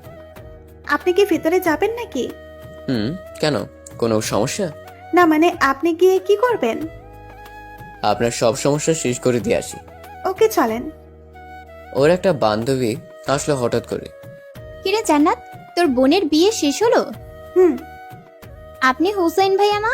হুম। আরে ভাইয়া কেমন আছেন? আর আপনি এখানে? একটু কাজ আছে তাই আসতে হলো। ওহ ভাইয়া, আপনার একটু হেল্প লাগবে আমার। কেমন হেল্প? আপনি একটু আপনার বন্ধুদের বলে দিবেন যেন আমাকে ডিস্টার্ব না করে। আচ্ছা আসো। ভাইয়া, আপনাদের পরীক্ষা বর্ষে আমরা এসে ভর্তি হই, তাই হয়তো আমাকে চিনতে পারেননি আপনি। কিছু না বলে সোজা ক্যান্টিনে চলে গেলাম। গিয়ে দেখি আমার সবগুলো ফ্রেন্ডসগুলো বসে আড্ডা দিচ্ছে। ওরা হলো বর্তমানে ভার্সিটির বড় ভাই। যাই হোক, ওরা আমাকে দেখে আমার কাছে আসলো, এসে আমাকে জড়িয়ে ধরলো। জান্নাত অবাক হয়ে আমার দিকে তাকিয়ে আছে। আরে মামা, তুই এতদিন পর হঠাৎ ভার্সিটিতে? তো ওদের মনে পড়লো তাই চলে আসলাম। আচ্ছা, আই বস। মামা, আজকে একটু কাজ আছে তাই তাড়াতাড়ি যেতে হবে। চলে যাবি মানে? আর জান্নাতকে সাথে নিয়ে এসেছিস, কাহিনী কি? আসলে জান্নাত হলো আমার কাজিন, সো সবার সাথে আর যাই করিস ওকে যেন কেউ ডিস্টার্ব না করে। নাফিস আমার মুখের দিকে হা করে তাকিয়ে আছে, মনে হচ্ছে অনেক বড় শখ খেয়েছে। কি হলো, এভাবে তাকিয়ে আছিস কেন? না এমনি। আচ্ছা ভাবি, আপনি যান, কেউ আপনাকে ডিস্টার্ব করবে না। কেউ যদি করে তাহলে আমাকে বলবেন, তাহলেই হবে। ওই ভাবি কে? নাফিস আমার দিকে তাকালো। আমি ইশারায় সরি বলতে বললাম। ও সরি, মুখ ফসকে বের হয়ে গেছে। জান্নাত, তুমি যাও, আর সমস্যা হলে আমাকে জানিও। ওকে। জান্নাত হাস করে আমার দিকে ঘুরে তাকালো। কিরে মামা, কাহিনীটা কি বলতো? কিসের কাহিনী? এই প্রথম তুই কোনো মেয়ের জন্য সুপারিশ করলি। তুই তো এমন ছিলি না। আরে এমনি, ওর যেন সমস্যা না হয় তাই বললাম আর কি। ও তা তুই জান্নাতকে ভাবি বললি কেন? আরে, আমি তো ভাবছিলাম জান্নাতকে হয়তো তুই বিয়ে করবি।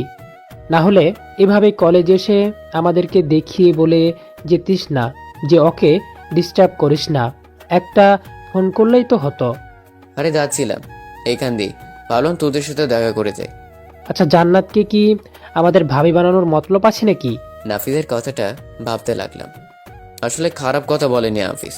সাথীর বড় হাতিয়ার হলো আমার ভাইয়া, আর এটাই হলো আমার কমজোরির জায়গা। সাথীকে দমাতে হলে ওর একটা কমজোরির জায়গা রাখতে হবে, নাহলে পরেও শক্তিশালী হয়ে যাবে। আর জান্নাত হলো সেই কমজোরিটা। এমনিতেও আমার একটা হাতিয়ার লাগবে, সো জান্নাতকে হাতিয়ার বানাতেই হবে। এসব ভাবছিলাম, তখনই নাফিসের ভাবনার জগৎ থেকে বেরিয়ে আসলাম। কিরে, কি এত ভাবছিস? জান্নাত কি হবে নাকি আমাদের ভাবি? তোর কথাটা ভালো লাগছে, ভেবে দেখবো। ওকে মামা, তাই এখন কি করবি? অফিসে যেতে হবে। ওকে, কিন্তু মাঝে মাঝে আসিস। ওকে, আর বাকিগুলো কই? ওরা আজকে আসবে না, তাই আমাকেই সামলাতে হবে। ওকে তাহলে আরেকদিন আসিস। ওকে বলেই সেখান থেকে চলে আসতে লাগলাম। আসার সময় দেখি জান্নাত আমার দিকেই আসছে, তাই আমিও দাঁড়ালাম। কি হলো, কিছু বলবেন? থ্যাঙ্কস উপকার করার জন্য। ওয়েলকাম। আচ্ছা এখন যাই, না হলে অফিসের জন্য লেট হয়ে যাবে। ওকে, কিন্তু বিকেলে যাওয়ার সময় নিয়ে যাবেন। ওকে আসি বলেই সেখান থেকে চলে আসলাম। সারাদিন অফিস শেষ করে বাসায় আসার সময় জান্নাতকে আনতে গেলাম। গিয়ে ফোন দেওয়ার পর জান্নাত নিচে নেমে আসলো। কোনো কথা না বলে গাড়িতে উঠে বসে গেল। কেমন কাটলো আজকে? ভালোই। আপনাকে নাকের আগায় রাগ লেগে আছে কেন? এমনি। কেউ কিছু বলেছে? না। তাহলে ভাবে রাগ করে আছেন কেন? এমনি। আচ্ছা, রাগটা কি আমার উপর নাকি অন্য কারোর উপর? আপনার উপর। ও, তাহলে তো আর সমস্যা নেই। ওই, আপনি আগে কি কলেজে র্যাগিং এর লিডার ছিলেন? না, কে বলেছে আপনাকে? মিথ্যে বলেন কেন? আপনার ব্যাপারে আজকে সব জেনেছি আমি। কি জেনেছেন? এই ভার্সিটিতে গিয়ে কি কি কাজ করতেন। কি করতাম? এই মেয়েদের র‍্যাক দিতেন। সব স্যার ম্যাডাম আপনাকে ভয় পেত। যাকে মন চাইতো তাকেই মারতেন। আরো অনেক কিছু। ওই সময় রাজনীতি করতাম, হ্যাঁ একটু করতাম আর কি। কিন্তু এগুলো আপনাকে কে বলেছে? কে বলেছে সেটা আপনাকে বলতে যাব কেন? আমার এত গুণ গাইলো, তাকে দেখবো না একবার? থাক, দেখতে হবে না। আরে ওই সময়ের কথা বাদ দেন, এখন তো এসব ছেড়ে দিয়ে ভালো হয়ে গেছি, তাই না? তা ঠিক। আপনার কপালের টিপটা কোথায়? ফেলে দিয়েছি। কেন? নষ্ট হয়ে গেছে তাই। ও, তবে টিপার শাড়ি পরলে আপনাকে অসম্ভব সুন্দর লাগে। ও তাই নাকি? তাহলে আজকে রাতে পরে ট্রাই করব। কোনটা বলেন? এটা আপনার ইচ্ছে। ওকে। কথা বলতে বলতে বাসায় চলে আসলাম। তারপর গাড়িটা পার্ক করে ভিতরে আসলাম। এসে দেখি ভাইয়া ওরাও চলে এসেছে, আর দাদু সবাইকে নিয়ে গল্প করছে। কিরে, আজকে এত তাড়াতাড়ি চলে আসলি? মাথাটা ব্যথা করছে তাই চলে আসছি। ও, তা মেডিসিন খেয়েছিলি? আম্মু, তুমি একটু এসে মাথাটা টিপে দিয়ে যাও তো। তুই গিয়ে ফ্রেশ হ, আমি আসতেছি। ওকে বলে উপরে চলে গেলাম। রুমে গিয়ে শাওয়ার নিয়ে এসে খাটে শুয়ে রইলাম। কিছুক্ষণ পর আম্মু এসে মাথাটা টিপে দিয়ে গেল। তারপর হালকা কিছুক্ষণ ঘুমিয়ে নিলাম। হঠাৎ কারো ডাকে ঘুম ভাঙলো। তাকিয়ে দেখি জান্নাত সামনে দাঁড়িয়ে, তাও শাড়ি পরে আর কপালে ছোট্ট একটা টিপ। মনে হচ্ছিল কোন এক পরী আমার সামনে দাঁড়িয়ে আছে আর মুচকে মুচকে হাসছে। ওই আপনার ঘুম ভাঙছে? কেন? এত কষ্ট করে পড়ছি আর আপনি নাকি এখানে পড়ে ঘুমাচ্ছেন। সরি, মাথাটা একটু ব্যথা করছিল তাই আর কি একটু ঘুমিয়েছিলাম। এখন কি অবস্থা? ভালোই।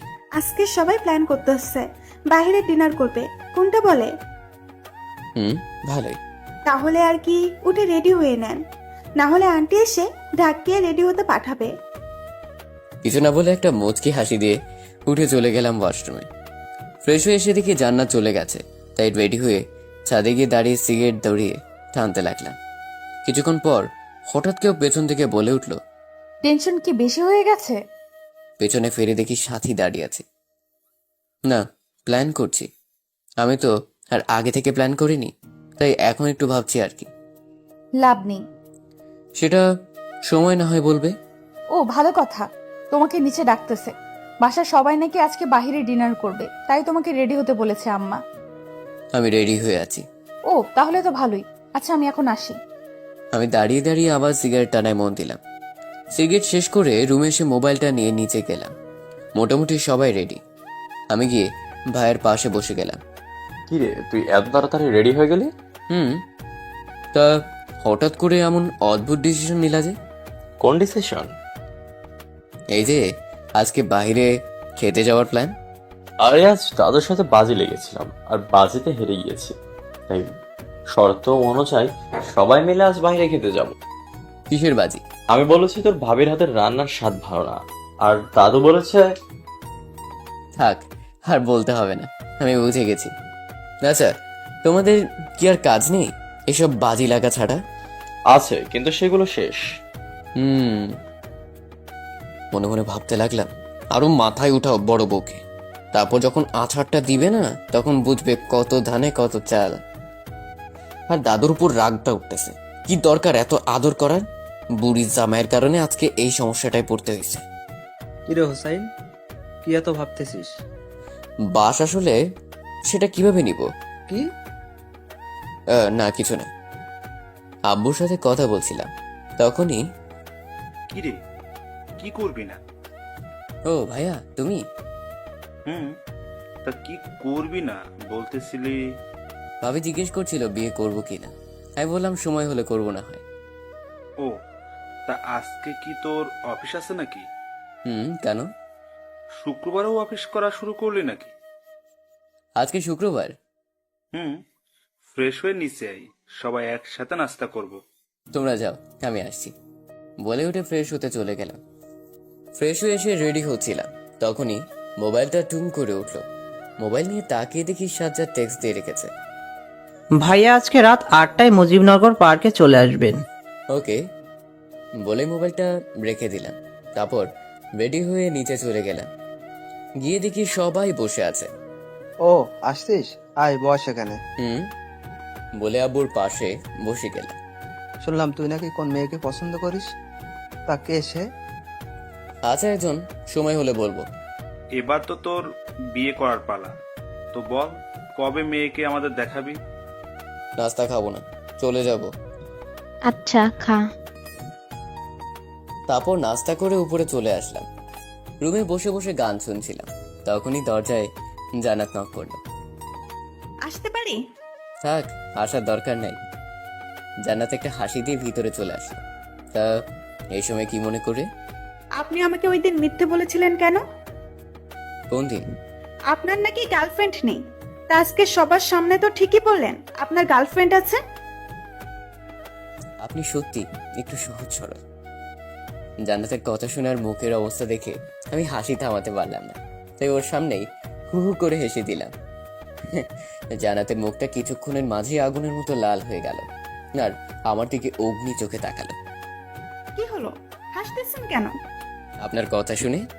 কেন, আমি আবার কি বললাম?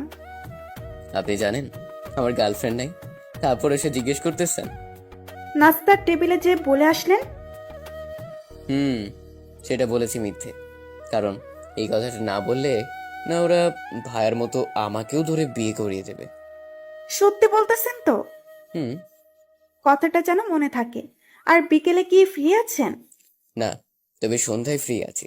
ওকে, তাহলে আমি এক জায়গায় যাব, আর আপনাকেও নিয়ে যাব কোথায়? একজনের সাথে পরিচয় করিয়ে দিতে। ওকে, কিন্তু আমাকে 7:30টায় ছেড়ে দিতে হবে। কেন? একজনের সাথে ছোট্ট একটা মিটিং আছে তাই। ওকে। আমি আবার গান শুনে মন দিলাম। সারাদিন শেষ হয়ে গেল। সন্ধ্যায় রেডি হয়ে নিচে গিয়ে দেখি দাঁড়িয়ে আছে হালকা মেকআপে। মেয়েটাকে অনেক সুন্দর লাগছিল। আসেন।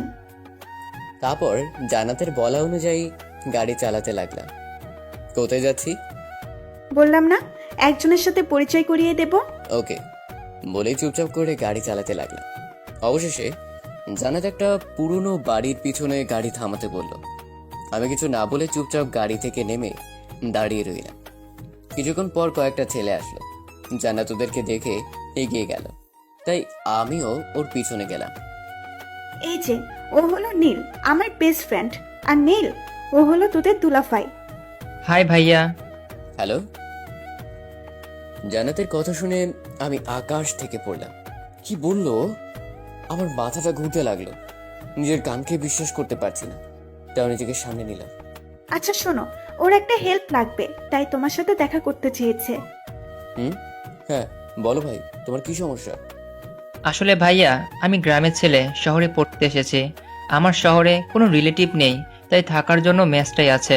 কিন্তু ম্যাচে নাকি জায়গা নেই। আমি আমার বন্ধুদের কাছ থেকে জানতে পেরেছি ম্যাচে জায়গা আছে, কিন্তু বড় ভাইয়া তা আটকে রেখেছে। ভাইয়া, আপনি যদি একটু ওনাদের বলে দিতেন তাহলে আমার থাকার জায়গাটা হয়ে যেত। আমি ওর কথা শুনে আমি জান্নাতের দিকে তাকালাম। জান্নাত ইশারায় অনুরোধ করলো, ওকে তুমি কালকে নাফিজের সাথে দেখা করো, তাহলেই হবে। থ্যাঙ্কস ভাইয়া। ওয়েলকাম। আর আমাকে এখন যেতে হবে, আমি আসি। ওকে ভাই, ভালো থাকবেন। বলেই জান্নাতকে নিয়ে সেখান থেকে চলে আসলাম। গাড়িতে এসে গাড়ি নিয়ে বাসার দিকে ছুটতে লাগলাম। একটা কথাও বললাম না। সরি, আসলে ওর সামনে আপনাকে আমার স্বামী বানানোর কারণে। বানানোর কারণটা কি? আসলে ও আমাকে পছন্দ করে, হয়তো ভালোবাসে, কিন্তু আমি ওকে ওই নজরে কখনো দেখিনি। তাই এই চান্সে সব সমস্যার সমাধান করে দিলাম। এখন থেকে আর আমাকে পছন্দ করবে না। আমিও সব ঝামেলা থেকে বেঁচে গেলাম। ও, একজনের কাছ থেকে বাঁচতে গিয়ে আর একজনকে স্বামী বানিয়ে ফেললেন। ভালো করেছি। এখন আমাকে বাসায় নামিয়ে দিয়ে আপনি কোথায় যাবেন সেখানে যান। ওকে বলে আপন মনে গাড়ি চালাতে লাগলাম। তারপর জান্নাতকে বাসায় নামিয়ে দিয়ে আমি আবার ছুটলাম শিব মুজিবনগর পার্কের কাছে। সেখানে পৌঁছে কিছুক্ষণ বসে থাকার পর হঠাৎ দেখলাম সাজ্জাদ আর নিলয় ভাই আসছে। তারপর তারা আমাকে নিয়ে একটা বাসার ভেতরে চলে গেল। হোসাইন, তোমার ব্যাপারে সব বলেছে সাজ্জাদ আমাকে। ভাই আপনার শুধু আমাকে ইনফরমেশনগুলো দিবেন, আপনাদের টিমের বদনাম হতে দিব না, আমি ওয়াদা দিলাম। আর ওই মেয়েটাও জানবে না যে আমি ওর সব প্ল্যান জেনে গেছি। খেলাটা নিচে গিয়ে খেলবো। তুমি আমার ছোট ভাইয়ের মতো, তাই তোমাকে সব হেল্প করব আমরা। কিন্তু দেখো, এটা যেন কোনোভাবে লিক না হয়ে যায়। এটা আমার দায়িত্ব। আজ থেকে আপনি এটা নিয়ে চিন্তা করবেন না। আর আপনাদের কোনো হেল্প লাগলে বলবেন। আচ্ছা ঠিক আছে, তাহলে এখন উঠি, অনেক কাজ আছে। তারপর আমি বাসায় চলে আসলাম। এসে রুমে গিয়ে ফ্রেশ হয়ে নিলাম। তারপর খাওয়া দাওয়া করে দিলাম একটা ঘুম। এভাবে কেটে গেল কয়েকদিন। একদিন সকালে ঘুম ভেঙে গেল ফোনের চিল্লানিতে। তাকে দেখি সেই প্রাইভেট নাম্বার, মানে সাজ্জাদের কল। তাই তাড়াতাড়ি রিসিভ করলাম। বল কি হয়েছে? তোমাকে মেয়েটার সব ইনফরমেশন পাঠিয়েছি, চেক করে নাও। ল্যাপটপ নিয়ে চেক করে দেখলাম সব কিছু এসেছে। ওকে ওকে, আর দেখো এটা যেন ফাঁস না হয়। ওকে বলেই ফোনটা রেখে দিলাম। তারপর ঘুম থেকে উঠে নিচে গিয়ে নাস্তা করে আসলাম। রুমে এসে দেখি মোবাইলে অনেকগুলো কল এসে আছে। তাকিয়ে দেখি তৌফিকের কল, তাই তাড়াতাড়ি কল ব্যাক করলাম। রিং হতেই কল রিসিভ করলো। হুসাইন, ইমেল চেক কর। ওকে বলেই কলটা কেটে দিলাম। তারপর ইমেলগুলো দেখতে লাগলাম আর অবাক হয়ে গেলাম। প্রথমে দেখতে লাগলাম তৌফিকের ইমেইলগুলো। ছোট চাচার সব সম্পত্তি তার 2 মেয়ের নামে, আর ওদের কোম্পানির মালিক হলো জান্নাত সরকার। মোটামুটি ভালোই সম্পত্তি আছে ছোট চাচার, তবে সাথে থেকে জান্নাতের নামে সম্পত্তি বেশি। সবগুলো কাগজ বের করে দেখার পর গেলাম সাজ্জাতের ইমেইলগুলোতে। প্রথমে নজর পড়লো ওর কল লিস্টে। তাকে দেখি ভাইয়ের নাম্বারে অনেকগুলো কল দেয়া। তারপরে নাম্বারটা চোখে পড়তেই চমকে গেলাম, কারণ সেই নাম্বারটা হলো আমাদের কোম্পানির ম্যানেজার। তারপর গেলাম সাথের ইমেল লিস্টে। গিয়ে আমি আরো চমকে যাই। তাদের কথাবার্তা দেখে আমি বুঝতে পারলাম ওরা দুজনে হয়তো ফ্রেন্ড, আর আমাদের কোম্পানির একটা বড় অ্যামাউন্ট লিখিয়ে নিবে। আরো নিচে যেতে দেখলাম আমাদের কোম্পানির পিছনে 20 একর জমি লিখিয়ে নেওয়ার প্ল্যান করছে, তাও খুব শীঘ্রই। আমি অবাক হয়ে যাই ওর মেসেজগুলো দেখে। তারপর কি করব সেটা নিয়ে ভাবতে লাগলাম। অবশেষে কোনো উপায় না পেয়ে আমি একটা প্ল্যান করলাম। তারপর আমি ফোনটা হাতে নিলাম, নিয়ে কল দিলাম নাফিসকে। কিছুক্ষণ পর ফোনটা রিসিভ করলো। কিরে মামা, এখন কল দিলি? শোন, কিছুদিনের জন্য তোদের সবার কাজ আছে। কি কাজ? তোরা আজ থেকে আমাকে কিছু কাজ করে দিতে হবে। তোদের পুরো মাসের খরচ আমি দিব, এটা নিয়ে চিন্তা করিস না। আরে কি বলিস মামা, বল তোর কি হেল্প লাগবে? শোন, তোরা সবাই আড্ডাখানায় চলে আয়, আমি কিছুক্ষণের ভিতরেই আসছি। বলে ফোনটা কেটে দিলাম। তারপর রেডি হয়ে চলে গেলাম সেখানে। গিয়ে দেখি সবাই এসে গেছে। বল মামা, তোর কি হয়েছে? তোদের সবার কিছু হেল্প লাগবে আমার। কেন করাচ্ছি বা কি কারণ, এগুলো কেউ জানতে চাইবে না। ওকে, কিন্তু তোর যে একটা কিছু হয়েছে সেটা বুঝতে পারতেছি। তোর কি হেল্প লাগবে শুধু বলিস, তাহলেই হবে। ওকে, আরেকটা কথা, এই কথা যেন কেউ না জানে, তার কাজটা একেবারে সিক্রেট। ওকে, তুই চিন্তা করিস না। তারপর ওখান থেকে চলে আসলাম বাসায়। দুপুরে খাওয়া দাওয়া করে ভাবলাম একটু ঘুমিয়ে নেই। খাওয়া দাওয়া করে দিলাম এক ঘুম। বিকালে উঠলাম একেবারে। তাকে দেখি জান্নাত দাঁড়িয়ে হাতে একটা বালিশ নিয়ে। কি হলো? হাতে বালিশ কেন? আপনাকে দিতে এসেছি। কেন? ওই সুতার কাজ শিখেছি, আর তাই আজকে একটা বালিশে আর্ট করেছি, তাই প্রথমটা আপনাকে দিতে এসেছি। দেখি কি আর্ট করেছেন। বালিশটা হাতে নিয়ে নিলাম। তাকে দেখি প্রথমে একটা লাভ আঁকা, তার ভেতরে আমার নামটা সুন্দর করে লেখা। ধন্যবাদ। ধন্যবাদ দিলে হবে না, এত কষ্ট করেছে তার জন্য ট্রিট লাগবে। ওকে, বলে কবে ট্রিট নেবে? একটু পরে বাইরে যাব, আমি তখনই নেব। কিন্তু আমার তো কাজ আছে। আপনি না হয় যাওয়ার সময় টাকা নিয়ে যাবেন। কি? যান, লাগবে না আপনার ট্রিট। আচ্ছা দেখি যাওয়া যায় কিনা। দেখি না, উঠে গিয়ে ফ্রেশ হয়ে নিন, তারপর দুজনে একসাথে বের হব। ওকে, হালকা হাসি দিয়ে বললাম। তারপর উঠে চলে গেলাম ফ্রেশ হতে। ফ্রেশ হয়ে এসে রেডি হয়ে চলে গেলাম নিচে। জান্নাতকে নিয়ে চলে গেলাম একটা রেস্টুরেন্টে। তারপর খাওয়া দাওয়া করে বাসায় চলে আসলাম। রুমে এসে ফ্রেশ হয়ে ফোন দিলাম নাফিসকে। ফোনটা রিসিভ করলো। বল মামা। কাল সকালে একজনকে কিডন্যাপ করতে হবে। তাকে? আমাদের কোম্পানির ম্যানেজারকে। কেন? কালকেই না হয় জানতে পারবে সোনা। এখন শোন কি করতে হবে। কাল সকালে ব্যাস, তারপর ওকে নিয়ে গুদাম খানার পিছনে নিয়ে আটকে রাখবি। তারপর আমি বাকিটা বুঝাবো। তুই চিন্তা করিস না, আমি বাকিটা দেখতেছি। শোন, ও যেন কাউকে কল দিতে না পারে, আর কেউ যেন না দেখে কাজটা করার সময়। ওকে। কথা শেষ হতে না হতেই দেখি তৌফিক নক দিয়েছে। কিরে, কি খবর? ভালো। মামা, তোর তো আরেকটা কাজ আছে।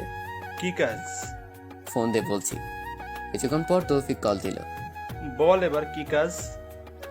আচ্ছা, আমি যার ইনফরমেশন এনেছি তার সব সম্পত্তি আমার নামে লিখে আনতে চাই। তুই ওনার সব সম্পত্তির একটা উইল বানাতে পারবি? মামা, তোর মাথা ঠিক আছে? কেন, কি হয়েছে? আরে, এটা করতে গেলে হাজারো ঝামেলার মোকাবেলা করতে হবে। আর সব থেকে বড় কথা হলো, ওনার সম্পত্তির আগে থেকেই একটা উইল আছে।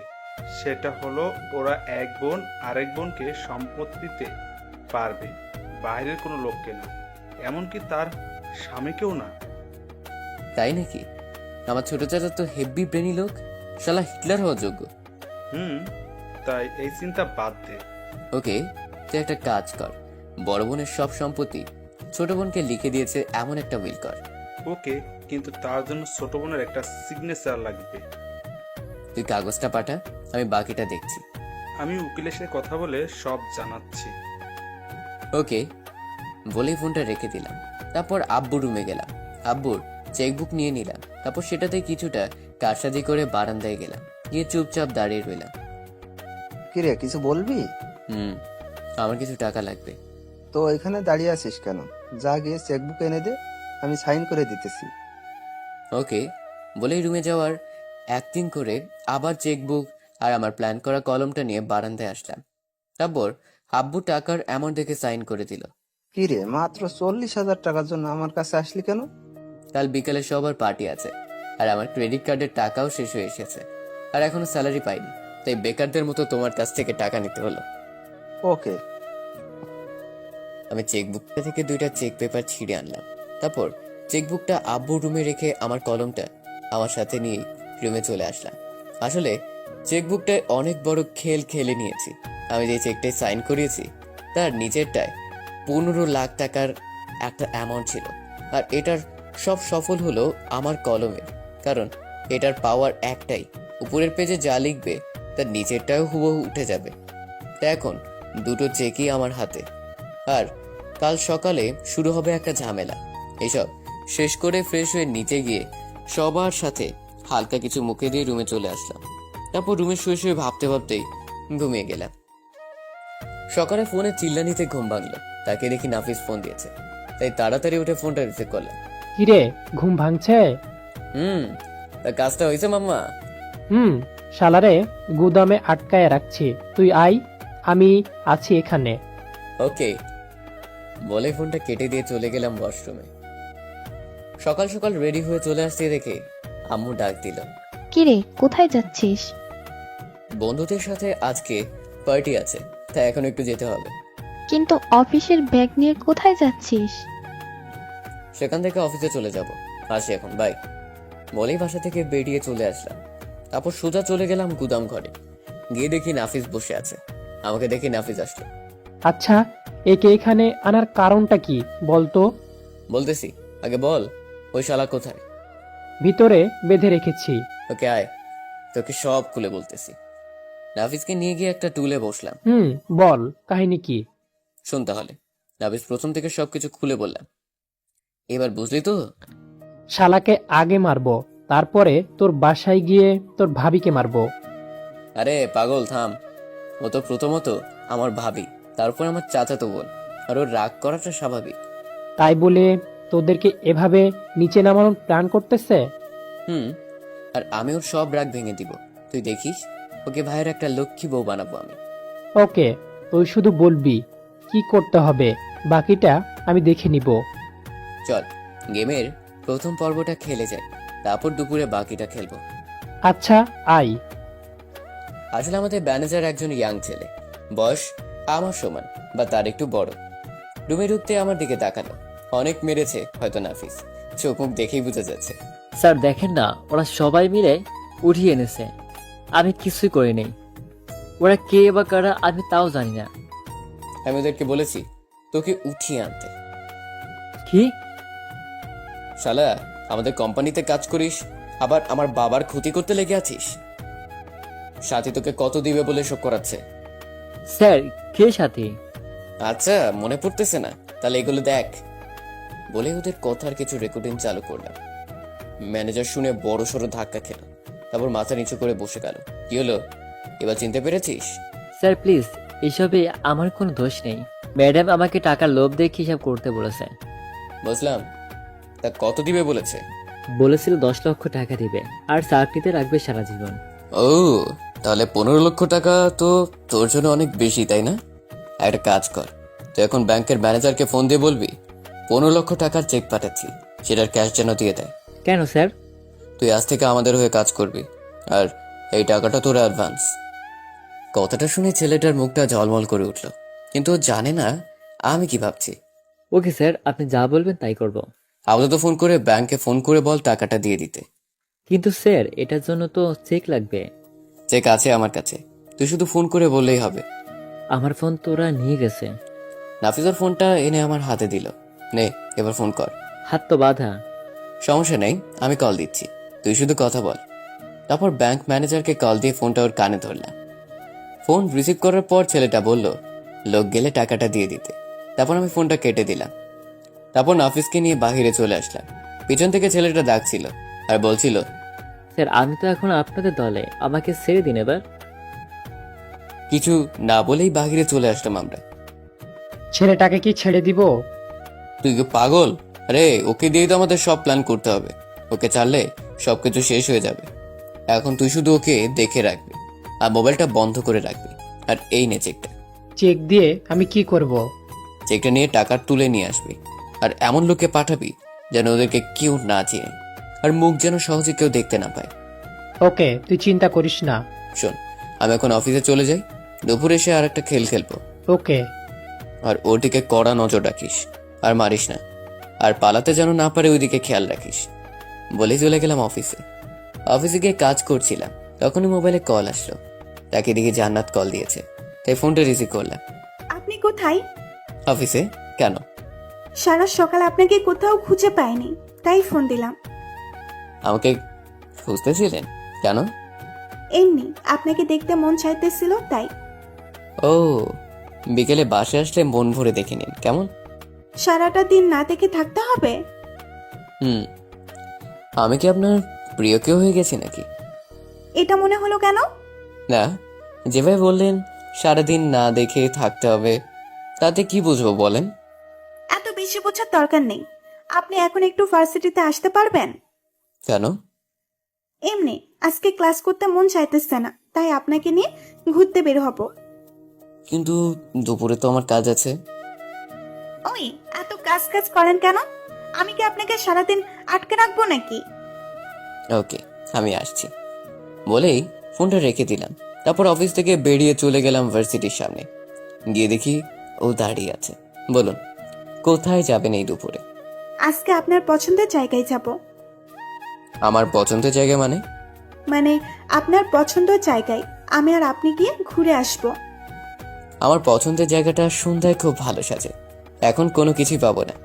ওকে, তাহলে সন্ধ্যায় যাব। আপাতত চলেন, হালকা কিছু খেয়ে নেই, সকাল থেকে কিছুই খাইনি। কিছু খাননি কেন? আজকে উঠতে একটু দেরি হয়ে গেছে, তারপরে আপনাকে খুঁজতে গিয়ে ভার্সিটির টাইম হয়ে গিয়েছিল, তাই খাওয়ার সময়টাই পাইনি। ও, আসেন তাহলে কোথাও গিয়ে খেয়ে নেই। চলেন। সকাল থেকে এখনো কিছু খাইনি, তাই ভাবলাম কিছু খেয়ে নেওয়া ভালো। তারপর দুজনে গেলাম একটা রেস্টুরেন্টে, হালকা কিছু খাওয়া দাওয়া করে নিলাম। এবার বলেন, আমাকে কেন সকালে খুঁজছিলেন? বলা যাবে না। ওকে, তাহলে চলেন, আপনাকে ভার্সিটিতে নামিয়ে দিয়ে আমাকে একটু অফিসে যেতে হবে। ওকে চলেন। তারপর জান্নাতকে ভার্সিটিতে নামিয়ে দিয়ে আসতে লাগলাম। তখনই ফোনটা বেজে উঠলো। তাকে দেখি নাফিস ফোন দিয়েছে, তাই গাড়িটা সাইড করে ফোনটা রিসিভ করলাম। বল। মামা, টাকাটা তুলে আনছি। ওকে, তোর কাছে রাখ, আমি বিকেলে আসতেছি। ওকে। তারপর আবার গাড়ি চালাতে লাগলাম। তখনই জান্নাত বলে উঠলো, কে ফোন দিয়েছিল? কলিগ। ও। তারপর সোজা জান্নাতকে নিয়ে ভার্সিটিতে নামিয়ে দিয়ে আমি চলে গেলাম অফিসে। হাতের সব কাজ শেষ করে বসকে সব বুঝিয়ে দিয়ে 2টার দিকে অফিস থেকে বেরিয়ে গেলাম। সোজা চলে গেলাম গুদামে। গিয়ে দেখি নাফিস বসে আছে, আমাকে দেখে উঠে আসলো। কিরে, কি অবস্থা ছেলেটার? বেঁধে রেখেছি। আয়, লাস্ট ম্যাচ খেলে দিয়েই যাই। চল। ভাই আপনি কি চাইতেছেন বুঝলাম না তো। তুই আর একটা কাজ করলেই তোকে ছেড়ে দিব। কি কাজ? তুই এখন সাথীকে ফোন দিয়ে বলবি যে তুই আর চাকরিটা করবি না। যদি বলে কেন, বলবি কারণটা সন্ধ্যায় জানতে পারবে। এটা বলার পর তোকে 15 লাখ টাকা দিয়ে দিব। এই টাকা নিয়ে শহর থেকে অনেক দূরে চলে যাবি। ওকে। ওর মোবাইলটা আবার অন করলাম, তারপর সাথীকে কল দিলাম। কতক্ষণ পর সাথী ফোনটা ধরলো। কি খবর, আপনার ফোন বন্ধ কেন? ম্যাডাম, আমি আর আপনাদের চাকরি করব না। কেন? সন্ধ্যায় জানতে পারবেন। আমাকে আর ফোনে পাবেন না বাই। আমি ফোনটা কেটে দিয়ে বন্ধ করে দিলাম, তারপর সিমটা খুলে ভেঙে দিলাম। স্যার এবার আমাকে ছেড়ে দিন, আমি চলে যাই। তুই এভাবে মাসখানেক থাকবি, তোর কাজ শেষ। কিন্তু তুই ছাড়া পেলে আবার যদি সাথীর সাথে কন্ট্যাক্ট করিস, তাহলে আমার সব প্ল্যান জলে চলে যাবে। আর কিছু বলতে না দিয়ে রুম থেকে বেরিয়ে চলে আসলাম। কিরে, ওকে এইখানে